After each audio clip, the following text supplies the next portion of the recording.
नमस्कार दोस्तों, मैं हूं आपका दोस्त, आपका होस्ट आर के, और आप देख रहे हैं आर के ट्रेडिंग। तो दोस्तों, तारीख है 4 दिसंबर 2022 और यहां पर आपके सवाल मेरे जवाब का 195 एपिसोड यानी कि 195 एपिसोड लेकर आपके सामने मैं हाजिर हूं। कल सैटरडे 3 तारीख को जितने लोगों ने सवाल भेजे थे रूल के हिसाब से, उन सारे लोगों को सवालों को कलेक्ट कर लिया और यहाँ पे उनका जवाब लेकर हाजिर हूँ। कोई भी पर्सनल बाइंग या सेलिंग की सलाह नहीं होगी। अगर स्टॉक्स पर रिकमेंडेशन होता है तो वो एजुकेशनल पर्पज़ के लिए होगा, और बाकी जो साइकोलॉजी के क्वेश्चन हैं उस पर मैं डिटेल से बात करूँगा। जो स्टॉक्स की बात है उसको टारगेट और स्टॉप लॉस की बात बताऊँगा। और अगर आपने BTST STBT के लिए रजिस्ट्रेशन ले लिया है तो संडे आज जो है दोपहर 12 बजे संडे को मेरा लाइव होगा 12 बजे मेरे मोबाइल ऐप पर।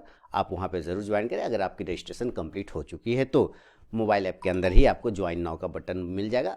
अगर रजिस्ट्रेशन हो चुका है आपका तो 12 बजे। तो चलिए शुरुआत करता हूँ आपके सवाल मेरे जवाब वाला सेक्शन का। जो सबसे पहला सवाल है 195 एपिसोड का, देखिए वो बहुत ही बेहतरीन सवाल है। एक तो मैंने पहले भी बताया हुआ था, हालांकि इस बार मैं फिर से बताऊंगा। और इसमें एक सवाल है, मैं अपने मोबाइल पर पहले देख लूं वो सवाल। देखिए सवाल है अमर कुलकर्णी जी ने। अमर कुलकर्णी जी ने बहुत ही अच्छा सवाल भेजा, हालांकि मैंने इस बारे में पहले भी चर्चा किया हुआ है। अमर कुलकर्णी साहब ने क्या लिखा है कि सर पीई रेशियो, ध्यान से सुनिएगा सर, पी रेशियो पे आधारित स्टॉक डिलीवरी के लिए लेना या नहीं लेना ये तय करना कितना उचित है। निफ्टी पी देखकर अभी की स्थिति स्टॉक में दीर्घकालीन इन्वेस्टमेंट यानी कि लॉन्ग टर्म इन्वेस्टमेंट करने के लिए सही है क्या? कृपया मार्गदर्शन करिए। अमर कुलकर्णी पुणे से अमर जी ने भेजा ये सवाल। देखिए ये सवाल जो है ना फंडामेंटल वाला है, फंडामेंटल वाला। और इस बारे में मैंने बात भी किया था, अपने डाउट क्लियर सेशन में बात किया था, उसका रिकॉर्डिंग मैंने यूट्यूब पे डाला है कि पीई है ना, पी रेशियो जो होता है ना, ये किसी बुक में नहीं लिखा है। एक्चुअली इसको फैला दिया गया है, एक धारणा बना लिया गया है कि 26 से अगर ऊपर हो जाता है, 26 से ग्रेटर देन अगर पी रेशियो हो जाता है तो वो महंगा हो जाता है स्टॉक, उसको नहीं लेना चाहिए, वो महंगा हो जाता है। इस हिसाब से अगर आप देखेंगे तो आपको जैसे वरुण बेवरेजेस का पी हो गया, चाहे आपका जुबलेंट फूड का पी हो गया, चाहे और भी जो स्टॉक्स भाग रहे हैं हिंदुस्तान में, उसका उस सबका पी आपको 30+ मिलेगा, ज़्यादा ही मिलेगा। और वही भागता भी है, वही लोग भागता भी जो 30 से ज़्यादा का होता है। ऐसा अक्सर देखा गया, लेकिन एक धारणा बना दिया गया कि 26 से ऊपर का पी महंगा हो जाता है। पी को समझिए क्या होता है। देखिए इसको डिटेल में मैंने बताया है अपने शेयर मार्केट का कंप्लीट गाइड वाला में, जो ABCD वाला है ना। आप मेरे मोबाइल ऐप पे जाएंगे, शेयर मार्केट का कंप्लीट गाइड ABCD वाला, आपको उसमें पूरा फंडामेंटल का जानकारी मिल जाएगा।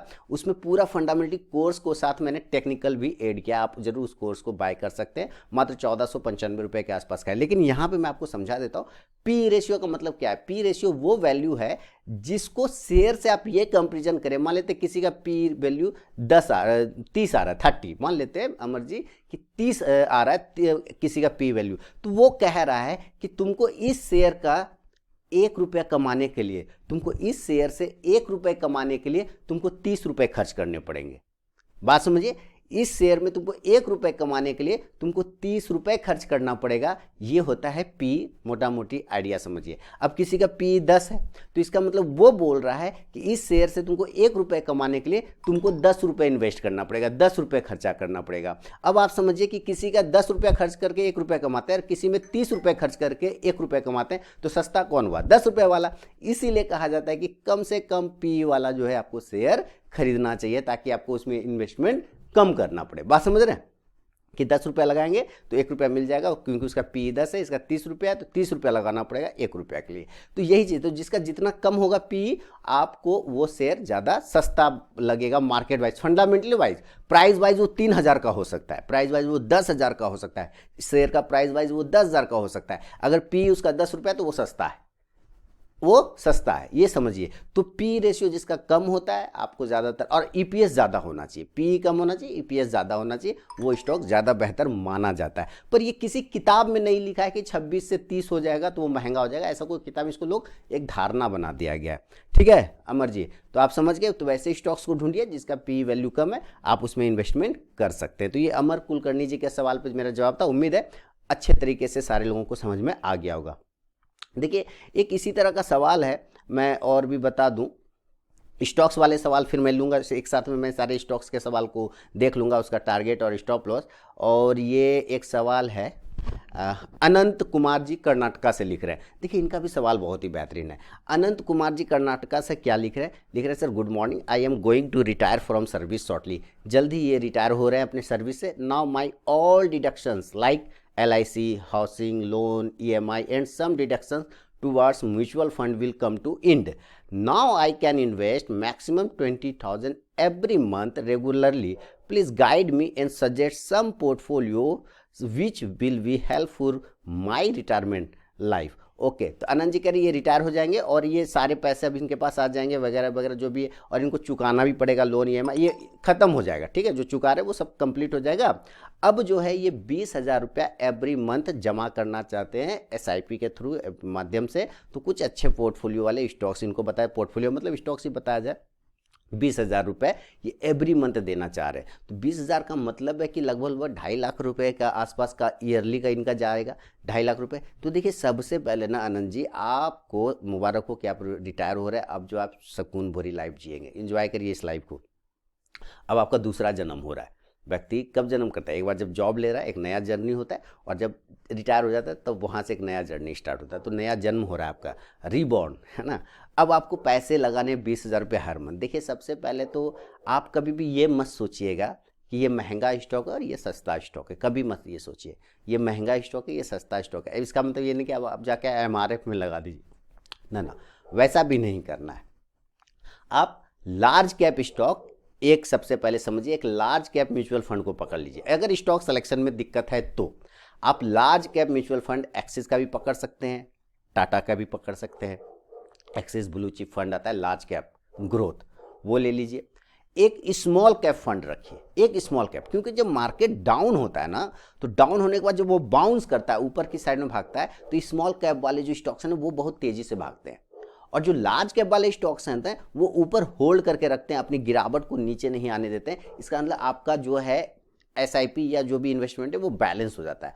और एक फ्लेक्सी कैप फंड अपने पोर्टफोलियो में जरूर शामिल करिए। यानी कि आप 20,000 रुपये इन्वेस्ट करना चाहते हैं तो मैं आपको ये कहना चाहूँगा कि आप जो है 5-5 हज़ार रुपये के 3 SIP चालू करिए। ध्यान से सुनिए, 5,000 के 3 SIP चालू करिए। एक लार्ज कैप फंड होना चाहिए, एक स्मॉल कैप फंड होना चाहिए और एक फ्लेक्सी कैप फंड होना चाहिए। 5-5 हज़ार रुपये तीनों में दे दिया एवरी मंथ, 15,000 चल गए, बचे 5,000 रुपये।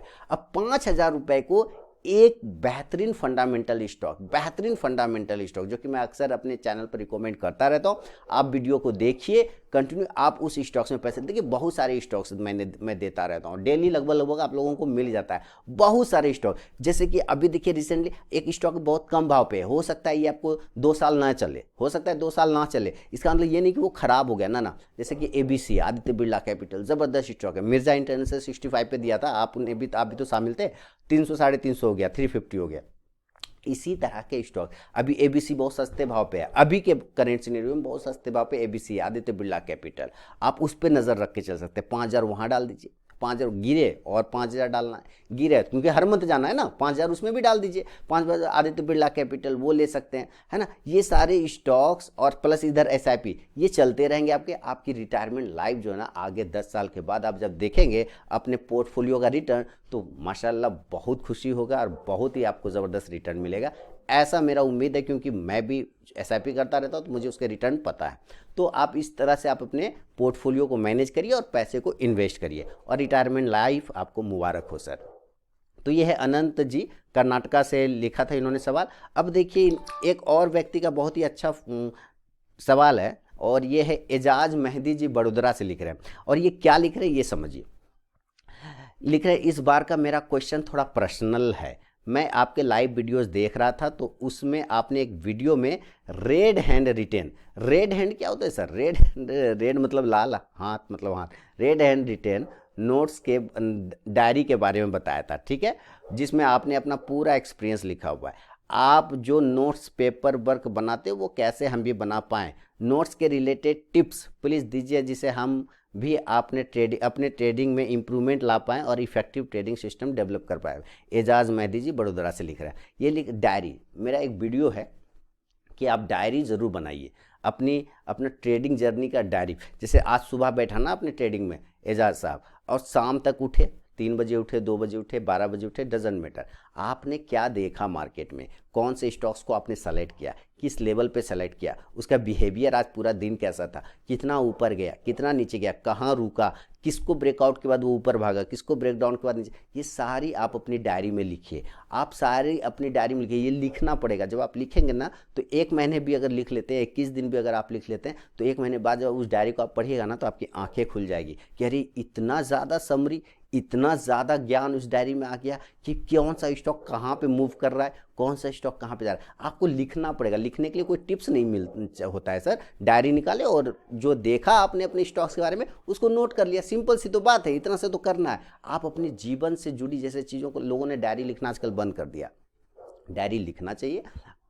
अब डायरी में अपना राज मत लिख दीजिए, वो सीक्रेट, वो सब बात नहीं लिखना है। कहने का मतलब जब डायरी आप लिखते हैं ना तो कहीं ना कहीं आपको वो उन सारी चीज़ों को दोबारा से अपने सामने लाना पड़ता है, जो आपने पूरा दिन देखा, पूरा सप्ताह देखा, उन सारी चीज़ों को दोबारा से लाना पड़ता है, जिसके वजह से आपको वो समरी याद आने लग जाता है। तो अगर आपने ट्रेडिंग में कोई स्टॉक्स ले लिया और उसका पूरा दिन भर आपने बिहेवियर देखा, अब उसको नोट करिए ना सामने कि आज स्टॉक्स ने क्या हुआ, मैंने क्या किया, उस स्टॉक्स ने बिहेव कैसा किया, मेरा कितना कैपिटल लगा, मैंने कौन सा स्ट्रैटेजी यूज़ किया, कहाँ पे लॉस हो गया, अब हम इसको कैसे कर सकते हैं। ये सारे को आपको लिखना पड़ेगा डायरी। अगर आप डायरी इस डेली लिखना पड़ेगा। लिखने का कोई टिप्स नहीं होता, कलम उठा के ही लिखना पड़ेगा, इसका अलग से कोई टिप्स नहीं होता। बस जो दिख रहा है सिस्टम पर उसको आप नोट करते जाइए। ये डायरी जब आप बना लेंगे ना मेहदी साहब, तो आपको यकीन जानिए बहुत ही बेहतरीन आनंद आएगा। और एक तरह का वो समझिए आपके लिए क्या कहते हैं, वेद बन जाएगा। वेद मतलब पुराण, एकदम समझिए कि एक तरह का बाइबल टाइप का वो आपके सामने बन जाएगा। उसमें पूरा आपका निचोड़ रहेगा। जब आप उसको 1 साल के बाद देखेंगे, 21 दिन बाद देखेंगे तब भी अच्छा लगेगा। 1 साल बाद अगर कंटिन्यू लिखने के बाद देखेंगे तो वो आपके लिए ग्रंथ बन जाएगा। और उसको आपको जो इंजॉय आएगा वो आप इंजॉय कर सकते हैं। बहुत ही ज़बरदस्त आपको वो उसका एक्सपीरियंस मिलेगा। तो डायरी सबको लिखना चाहिए, उससे काफ़ी कुछ सीखने और समझने मिलेगा। क्योंकि आपकी गलती वहीं मिलेगी, आपकी गलती वहीं पता चलेगा, डायरी में ही पता चलेगा कि आपने एक्चुअली गलती क्या किया था। तो ये एजाज मेहदी साहब का बड़ोदरा गुजरात से सवाल था। अब जो सवाल है वो लगभग मैक्सिमम वाले स्टॉक्स हैं, जैसे कि आपके स्क्रीन पे अभी सवाल आ जाएगा। और स्टॉक से स्टॉप लॉस और टारगेट वगैरह की बात हो सकता है वो स्टॉक आपके पास भी हो, तो वो स्टॉक्स को आपको, चलिए मैं आपको बता देता हूँ। जैसे एक सवाल लिखा है इनका राहुल पटेल जी, गुजरात अहमदाबाद से। तो चलिए इनका सवाल देखते हैं। राहुल पटेल जी गुजरात अहमदाबाद से सवाल अगला लिख रहे हैं। ये लिख रहे हैं मेरा प्लान लॉन्ग टर्म का है एंड मेरे पास मिराज इंटरनेशनल के 150 क्वांटिटी हैं। क्या इसको सेल कर रिलैक्सो में शिफ्ट हो जाना चाहिए जो कि मार्केट लीडर है, एंड इंडिगो पेंट मेरे पास पहले से है, तो क्या बर्जर को ऐड करना सही होगा? ओके, इनके पास एक ही कंपनी, एक ही सेक्टर के दो स्टॉक्स हैं, जैसे कि कहने के बाद या करना चाहते हैं, तो इस पर ये मेरा राय जानना चाहते हैं। चलिए मैं देखता हूँ। सबसे पहले चार्ट पर हम लोग चलेंगे, चार्ट पर की बात कर लेते हैं, उसके बाद मैं आपको बताऊंगा।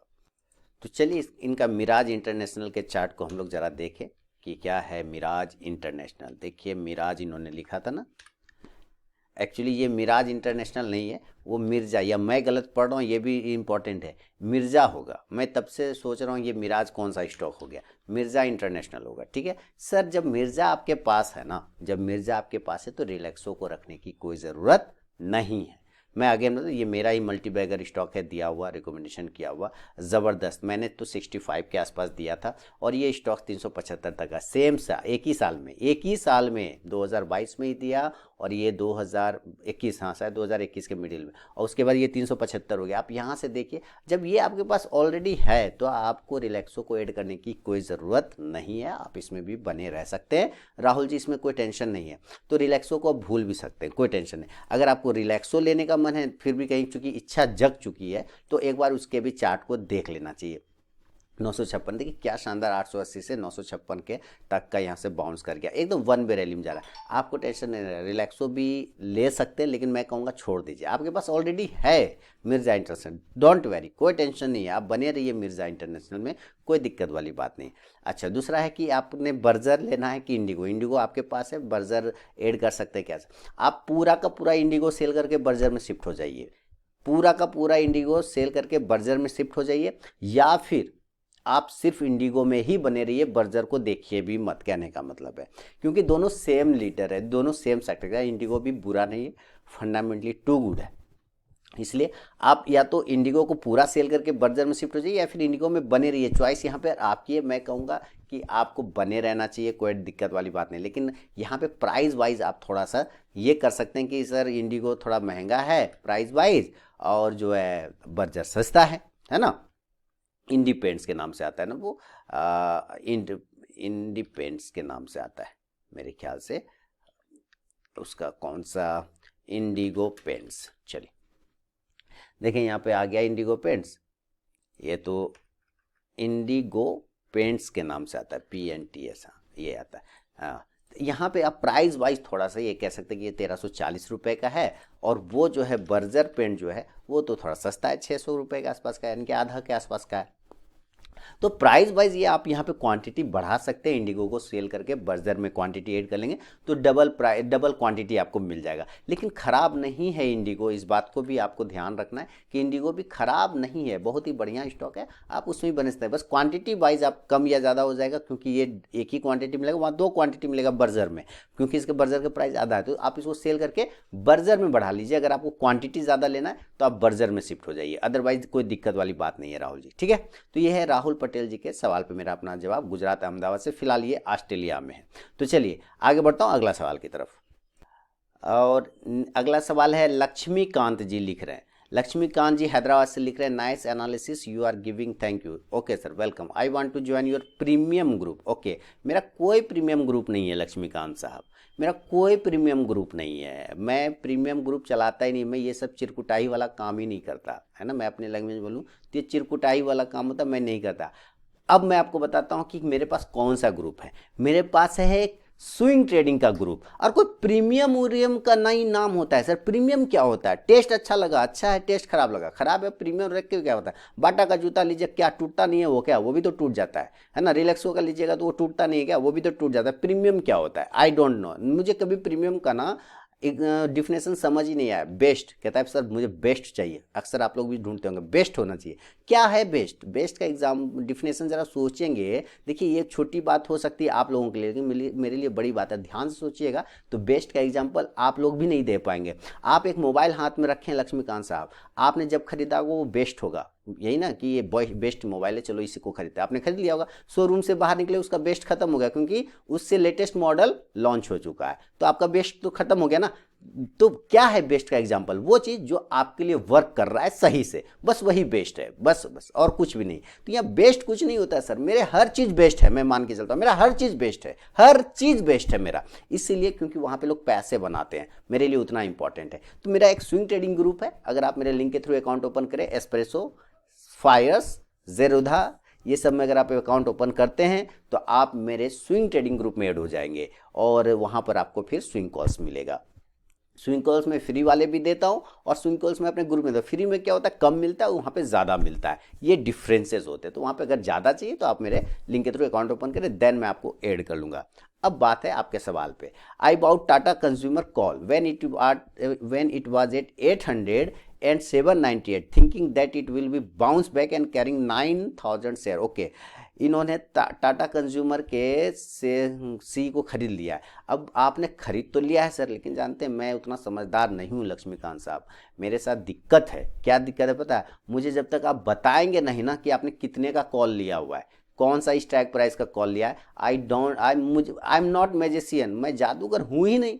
कैसे मुझे पता चलेगा कि आपने कितने का कॉल लिया है? क्या आपने 1000 का कॉल ले लिया है, या आपने 500 का कॉल ले लिया है, क्या आपने 700 का कॉल लिया है? मैं कैसे समझूंगा, है ना। आपने लिखा तो जरूर है कि कॉल लिया है, वो भी तब जब 800 से 798 के आसपास प्राइस चल रहा था तब। सर कितने का लिया है कॉल ऑप्शन? स्ट्राइक प्राइस बताएंगे मालिक, तभी तो मैं बता पाऊंगा कि क्या करेंगे। 900 शेयर लिया है, ये भी आपने लिखा है कि 9000 से ले, लेकिन कितने का स्ट्राइक प्राइस लिया है वो नहीं पता, वो मुझे पता नहीं, तो मैं कैसे बता पाऊँ मालिक? बताइए आप ही, जरा सोचिए, कॉमन सेंस है ना यूज। मैं हमेशा कहता हूँ कि देखिए आप जब तक क्लियर करके सवाल नहीं लिखेंगे मैं जवाब नहीं दे पाऊंगा। लक्ष्मीकांत साहब, आपने 9000 शेयर लिए, मुबारक हो इसके लिए। कॉल लिया है और भी मुबारक हो आपको। 800 के आसपास लिया और भी मुबारकबाद हो। लेकिन मेरे लिए इसमें जवाब देना मुश्किल होगा, क्योंकि यहाँ पे आपने लिखा ही नहीं है कि कितने का स्ट्राइक प्राइस आपने ले रखा है। आउट द मनी ले रखा है, इट द मनी ले रखा है, इन द मनी ले रखा है, ओटीएम ले रखा है, एटीएम ले, क्या ले रखा है आप मुझे कुछ बताएंगे तभी तो मैं बता पाऊंगा। तो इसके लिए माफी चाहूंगा सर, सॉरी, है ना। चलिए आगे बढ़ता हूँ। अगला सवाल ये अनंत कुमार जी का जवाब दे चुका है, एजाज मेहदी जी का दे दिया है। पारस डिफेंस के शेयर किन्होंने खरीदा? मनीष जी ने। मनीष जी लिख रहे हैं, Manish from Delhi, suggest stop loss target and averaging किसका? KRBL about 200 shares, 200 share KRBL को लिया 432 पर। KSL यानी कि कल्याणी स्टील के 280 शेयर लिया 347 पर। सर KRBL को अब बने रहिए, KRBL में कोई दिक्कत नहीं सर, आप इसको लॉन्ग टर्म के लिए भी रख लेंगे ना तो कोई डांटेगा नहीं, क्योंकि ये स्टॉक बहुत ही फंडामेंटली बहुत ही ज़बरदस्त स्टॉक है KRBL। रिसेंटली मैंने स्विंग कॉल भी दिया हुआ था। तो KRBL में आप चलिए, सबसे पहले मैं आपको दिखाता हूँ KRBL जो कि मैंने स्विंग कॉल दिया था। क्या है KRBL? India Gate basmati rice, यही है वो KRBL, यही बनाती है। देख रहे हैं 432 पे आपने लिया, 400 नहीं रिसेंटली लिया। अब आप इसको एवरेज करना चाहते हैं तो ज़रूर एवरेज करें सर। एवरेज करेंगे 390 से 400 के आसपास आ जाएगा, तब आप एवरेज कर लीजिए, और नहीं तो 440 के ऊपर एवरेज करिए, सीधी सी बात है। स्टॉप लॉस करेंट भाव पे जो लगेगा वो 370 रुपये के आसपास का लगेगा। 50 पॉइंट नीचे स्टॉप लॉस बनता है, 50 पॉइंट नीचे स्टॉप लॉस बनता है, तो वहाँ तक का आप स्टॉप लॉस रखें। एवरेज करें 400 से लेकर 390 के आसपास में करें, अगर नीचे आता है तो, अगर ऊपर चला जाता है तो 440 के ऊपर एवरेज कर सकते हैं। दूसरा स्टॉक है आपका कल्याणी स्टील यानी KSL। कल्याणी स्टील को आपने लिया है, और चले जरा आपका प्राइस देख ले कल्याणी स्टील का।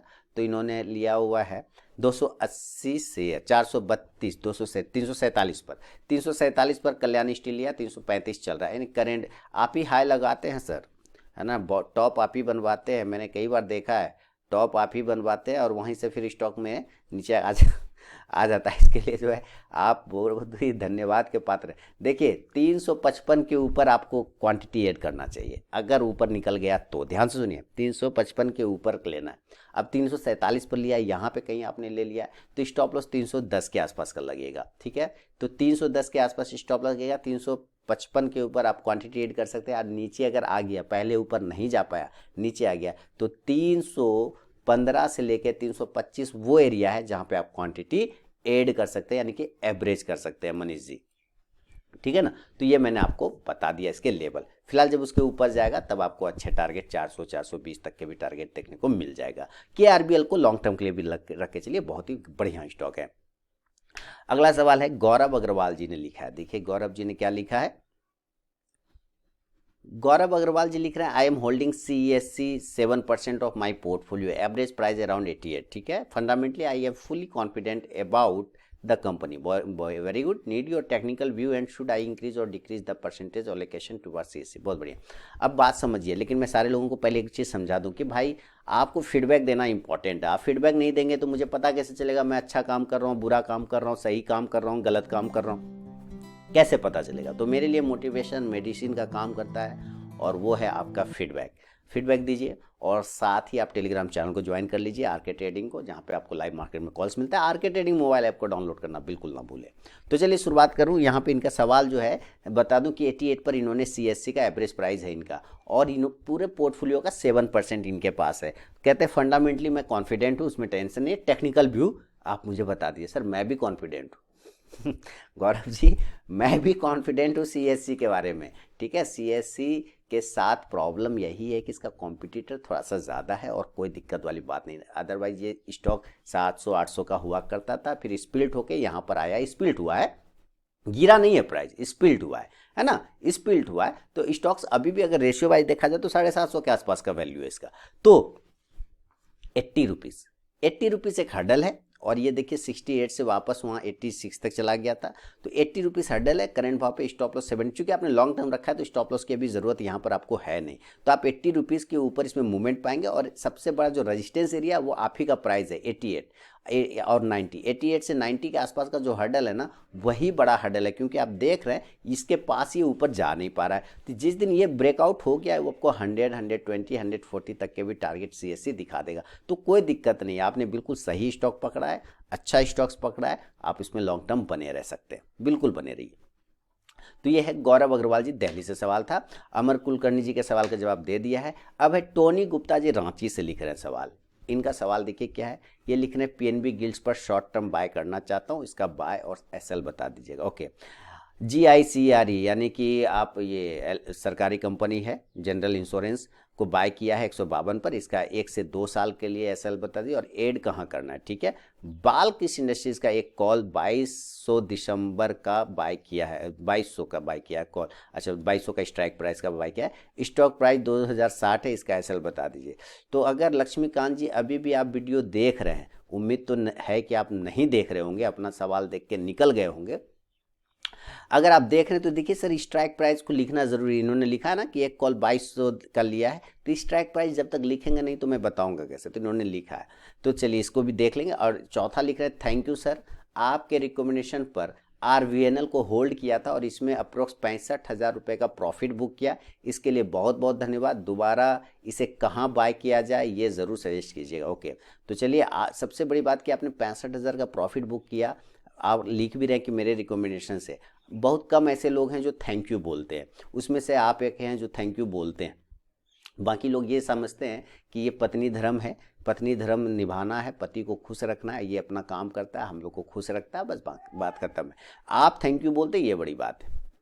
चलिए, आप फॉलो करते हैं मुझे, ये भी बड़ी बात है, वेलकम, इसके लिए आप प्रॉफिट एंजॉय करिए। दूसरा 5वां लिख रहे हैं, thank you sir again, ABC stock में अप्रोक्स 9 से 10,000 का प्रॉफिट बुक किया। ABC मतलब आदित्य बिरला कैपिटल स्टॉक में अप्रोक्स 9 से 10,000 का प्रॉफिट बुक किया आपके रिकमेंडेशन से, इसे भी बताइएगा दोबारा कहाँ बाय किया। चलिए देखिए, 2 बार प्रॉफिट बुक कर लिया।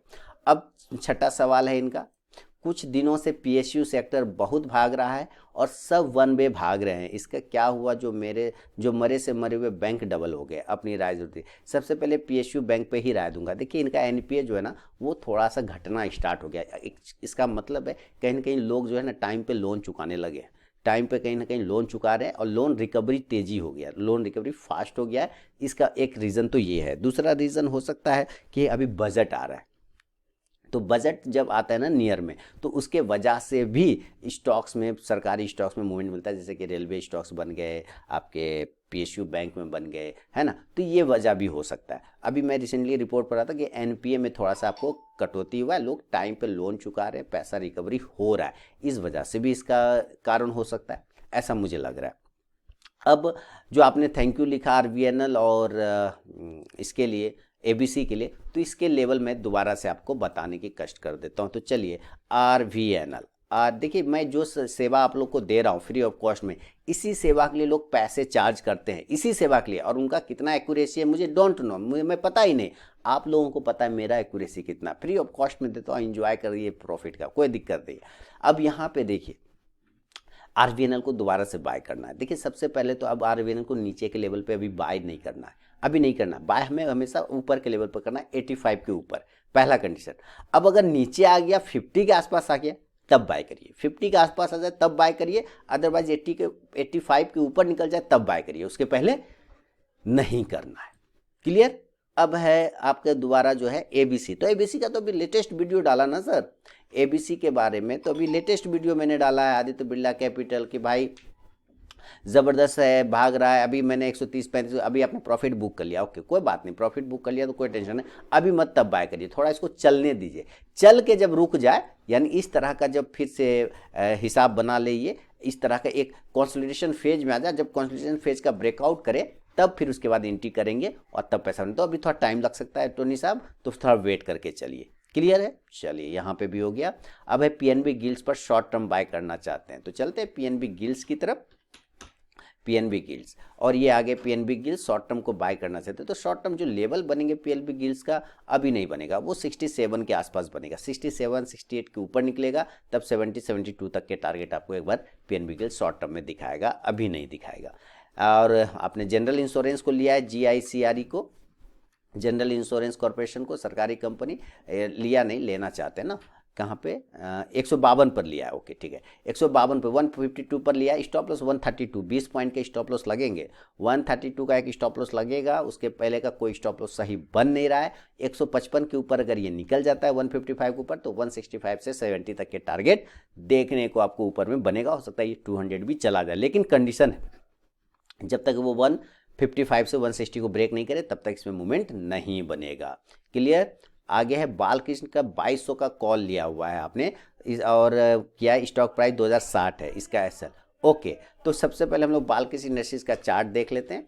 देखिए कैश के चार्ट में बताऊंगा और वहीं से आपको पता चल जाएगा कि आपने सही किया या गलत। 2060 है, देखिए इसके जो कैश पर अगर वो लेवल कट जाता है तो आपको कॉल से निकल जाना है।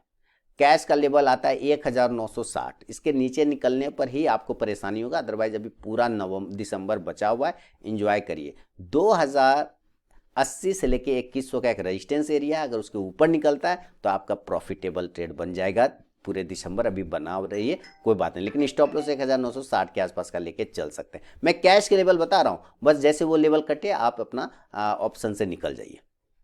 Clear, okay. तो टोनी गुप्ता जी रांची से सवाल था, इनका भी जवाब दे दिया। आगे बढ़ते अगला सवाल हम देखें, अगला सवाल किनका है।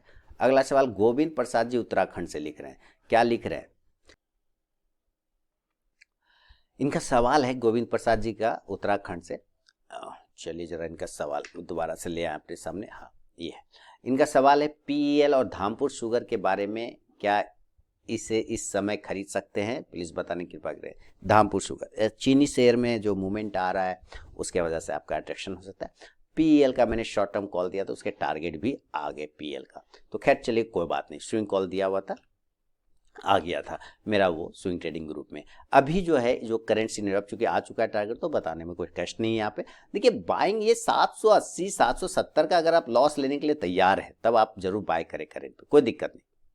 780 से 770 का एक स्टॉप लॉस लगाइए और 880 के ऊपर आप बाय करिए, यहाँ पर है ना, 880 के ऊपर बाय करिएगा तभी मूवमेंट आएगा, अदरवाइज अभी नहीं आएगा। तभी 1000 तक के टारगेट बन सकता है, 1020-50 तक भी जा सकता है। कंडीशन वही है, 880 से लेके ये जो रेजिस्टेंस एरिया उसके ऊपर इसको सस्टेन करना होगा, लेकिन स्टॉप लॉस 100 पॉइंट का लग जाएगा, तो 100 पॉइंट ऊपर आपको 1000 के ऊपर भी टारगेट देखने को मिल सकता है वहाँ पे पीएल। अब है दूसरा धामपुर शुगर। चलते हैं हम लोग धामपुर शुगर की तरफ और धामपुर शुगर स्पेशलिटी, ये एनईसी वाला देखेंगे। चलिए धामपुर शुगर, तो धामपुर शुगर में जो है अगर बाइंग करना है तो एक जोन में फंसा हुआ है धामपुर शुगर, ठीक है आप कर सकते हैं, लेकिन 245 से 50 के ऊपर अभी नहीं करना है। 245 से 50 के ऊपर लीजिए, स्टॉप लॉस 230 रुपए का लगाइए, टारगेट 280 से 300 के आसपास का धामपुर शुगर में देखने को आपको मिल सकता है। याद रखिए कोई भी पर्सनल बाइंग और सेलिंग की सलाह नहीं होती, डिस्क्लेमर हमेशा ध्यान रखें। मैं आपको अपने चार्ट के एनालिसिस के हिसाब से समझा रहा हूँ, इसमें आपका रिस्क बनता है तो इस रिस्क को हमेशा आप समझ कर चले, ठीक है। तो दोस्तों ये आपके सवाल मेरे जवाब का 195 का अंतिम सवाल था और मैंने उनका जवाब दे दिया है। उम्मीद है जितने लोगों ने सवाल भेजे थे सारे लोगों का सवाल मैंने दे दिया, किसी का छूट गया हो तो आप मुझे दोबारा से रिमाइंड करें, मैं पर्सनली बताने की कोशिश करूंगा। लेकिन मैं बता दूं सवाल क्लियर लिखिए, कंप्लीट लिखिएगा ना तभी जवाब दे पाऊंगा। जैसे लक्ष्मीकांत जी का मैं जवाब नहीं दे पाया क्योंकि उन्होंने स्ट्राइक प्राइस ही नहीं लिखा, तो ये सारी गलती ना करें। मेहनत से वीडियो बनाते हैं, आप भी मेहनत से सवाल लिखते हैं, तो एक छोटी सी गलती से अब मुझे कैसे पता, जब तक स्ट्राइक प्राइस ही पता नहीं चलेगा मैं आंसर ही नहीं कर पाऊंगा, वो पता होना ज़रूरी है। तो अब मिलूंगा मैं अगले सेशन में जब सैटरडे को फिर से स्टार्ट होगा आपके सवाल मेरे जवाब का नया सीरीज। आप अपना सवाल भेजें, मैं जवाब देने की पूरी कोशिश करूंगा। चैनल को जरूर सब्सक्राइब करें, बेल आइकन प्रेस करें और साथ ही आरके ट्रेडिंग मोबाइल ऐप को डाउनलोड करना बिल्कुल ना भूलें। टेलीग्राम चैनल को ज्वाइन कर सकते हैं और आज संडे दोपहर 12 बजे अब मेरा BTST STBT को लेके वेबिनार हो रहा है मोबाइल ऐप पर, तो वहाँ पे अगर आपने इनरोलमेंट ले लिया है तो संडे 12 बजे ज्वाइन नाउ का बटन आपके स्टोर में जो कोर्स वाला सेक्शन है जहाँ इनरोलमेंट लिया होगा वहाँ ज्वाइन नाउ का बटन बन जाएगा, उस पर क्लिक करके ज्वाइन कर सकते हैं। लेकिन जिन्होंने इनरोलमेंट लिया होगा सिर्फ उन्हीं लोगों को दिखेगा, बाकी किसी को नहीं दिखेगा। तो चलिए मिलूंगा नेक्स्ट वीडियो में, तब तक के लिए बहुत बहुत धन्यवाद दोस्तों।